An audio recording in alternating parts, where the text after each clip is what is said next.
blue seems to be a recurring horrible color for people encountering these things, whether it's an orb or a beam. I mean, those blue orbs that people encounter, and we have several instances in Skinwalkers at the Pentagon where we describe these encounters with blue orbs. Pretty well universally, they are not good for your health. I mean, if you see a blue orb, I would say run the other way because we document a number of times in the book where um, blue orbs cause medical injuries, if they get too close. And we've had instances of blue orbs going all the way back to Skinwalker Ranch, where they injured, killed three dogs that were getting too close to them. We also had instances in Skinwalker at the Pentagon where we described this biotechnologist who was driving with his daughter towards Bend, Oregon, and sees these three blue UFOs in the field next to them as they're driving, and they start moving towards the car pretty quickly. Two of them actually come into the car. One of them goes right across the dashboard in front of the two of them, but one of them comes in through the window and enters this guy's left shoulder as he's driving, goes through the top of his body, and exits his right shoulder right in front of his daughter. His daughter is in the passenger seat, and it goes right out the window. But it goes right through this guy's body and exits the right shoulder.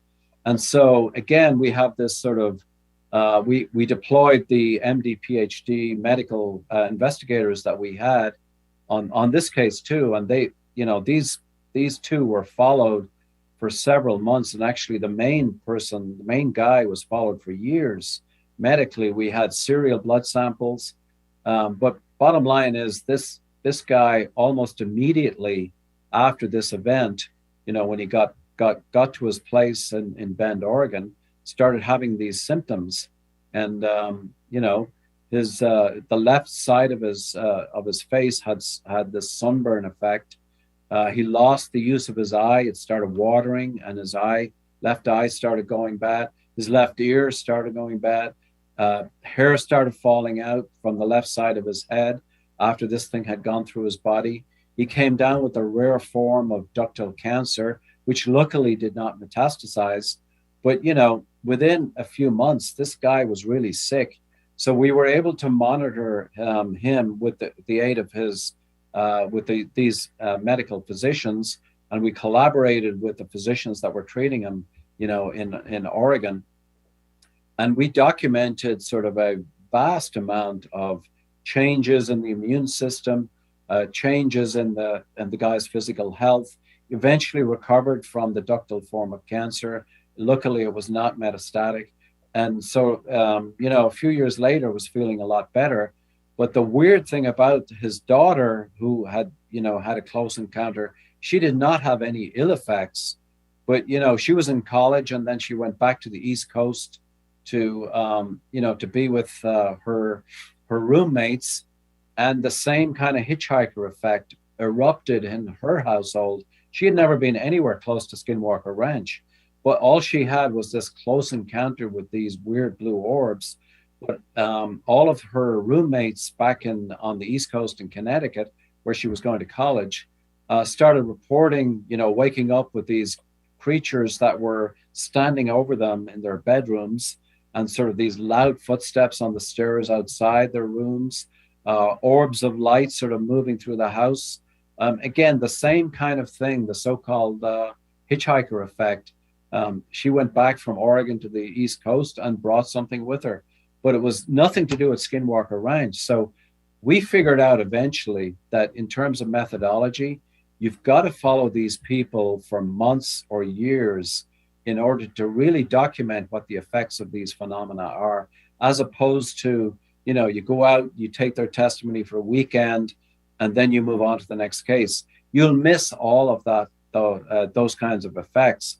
And so we were lucky to have the $22 million through the Defense Intelligence Agency to investigate all of these phenomena, because we were able to deploy these kinds of resources for a couple of years. And so that made a huge effect, I think, on the overall program. Yeah, it sounds a lot like. I mean, I've heard for years that people who have experiences as young people will often have them again as adults, and it's almost as if they get the sense that they're recognized, like they know who saw what at what point in their life and return, and it's almost feels like it's the same. I mean, you use the word methodology, that whatever this is has the same mechanism or methodology to be able to track who's who and who are they related to and who are they friends with Yeah. and where are they go. And it's Uh, so spooky. yeah, I agree with that. I mean, I think there's lots of evidence for people having these kinds of experiences as kids, and then yeah, they also have experiences during their teens and all the way into adulthood, and it's almost in a lot of cases it seems to occur in families too. You know, the grandparents have, you know, have these strange activities in their lives.